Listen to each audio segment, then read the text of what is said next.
The capacity of seemingly moral, high-integrity individuals to participate in destructive or criminal behavior is a structural paradox. It is often assumed these individuals lack a moral compass or operate with a psychological defect. However, extreme belief systems do not necessarily erase an individual's integrity, they employ it. Indoctrination alters the definition of a moral act. It hijacks the innate human desire to do the right thing and turns it into a mandate for criminality. To understand this behavior, we must map the logical architecture of the indoctrinated mind. In a healthy psychological state, the evaluation of right and wrong happens internally. The individual maintains an autonomous locus of control. Under severe indoctrination, this evaluative power is outsourced to an external authority or a group hierarchy. This shift marks the transition into the agentic state. The term, pioneered by Stanley Milgram, describes a state where an individual views themselves merely as an agent executing the wishes of another. Within this structure, the metric for personal integrity changes.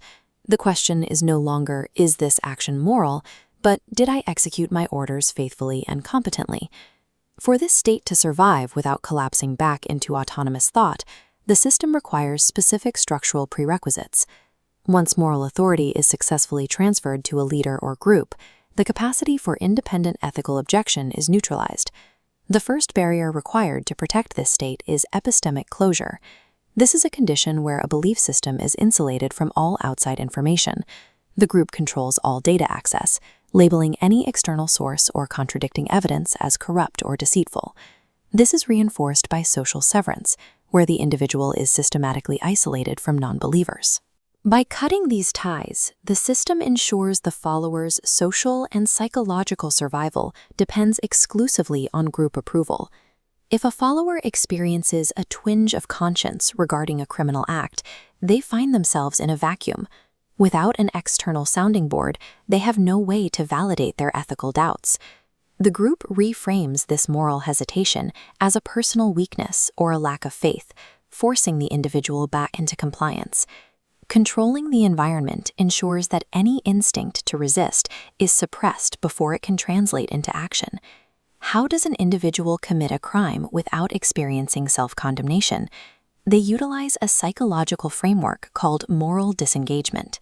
This theory, developed by Albert Bandura, explains how cognitive filters allow people to bypass their usual moral standards. The first filter is moral justification. In this process, the crime is portrayed as serving a worthy or moral purpose. It is internally framed as a necessity to protect a higher truth or fulfill a divine mandate. The second filter is euphemistic labeling. By using sanitized language, describing violence as cleansing or collateral damage, the individual is shielded from the psychological weight of their actions. The third filter is the displacement of responsibility. The follower views themselves merely as an instrument of a higher will. Their integrity is tied to their loyalty, rather than the objective nature of the act. These cognitive filters allow the individual to execute the act while keeping their self-image as a moral person entirely intact. This creates a teleological trap known as noble cause corruption. Standard morality balances the rules of conduct with the desired results. Extreme belief systems destroy this balance by focusing exclusively on the endgame. Ideologies often propose an infinite utopian endgame, like eternal salvation or pure societal order. When the stakes of this goal are infinite, any finite crime committed to reach it becomes mathematically insignificant in the believer's mind. Groups reinforce this by cultivating a martyr complex, convincing followers they are a persecuted minority. This enables defensive criminality, where acts of aggression are internally reframed as necessary self-defense against a hostile world. Societal punishment is not viewed as a deterrent. Instead, it is interpreted as a badge of honor that validates the righteousness of the cause. After the very first major transgression is committed, the indoctrinated individual immediately enters into a profound psychological crisis. Cognitive dissonance occurs when a person's self-identity as a good person conflicts with the reality of their criminal actions. Resolving this stress is complicated by the sunk cost of belief. Entering these systems often requires the surrender of family ties, their established careers, and personal assets.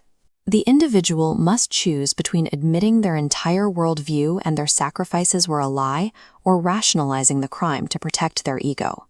To resolve the tension, the system utilizes dehumanization. Victims are categorized as subhuman threats or blamed for the violence committed against them, stripping them of their humanity in the perpetrator's mind.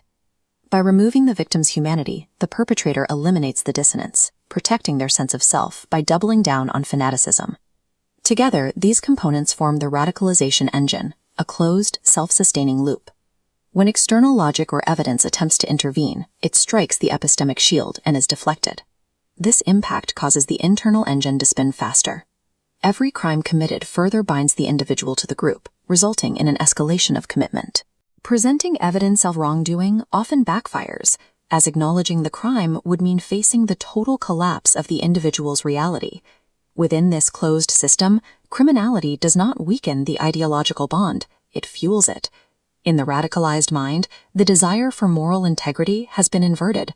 For the actor, acknowledging the reality of their crimes equates to total ego death. Their integrity becomes indistinguishable from their fanaticism, forcing them to justify the unjustifiable to maintain their sense of self. The most destructive crimes are those committed out of a distorted sense of absolute duty. These actors believe they are the only ones upholding a moral law,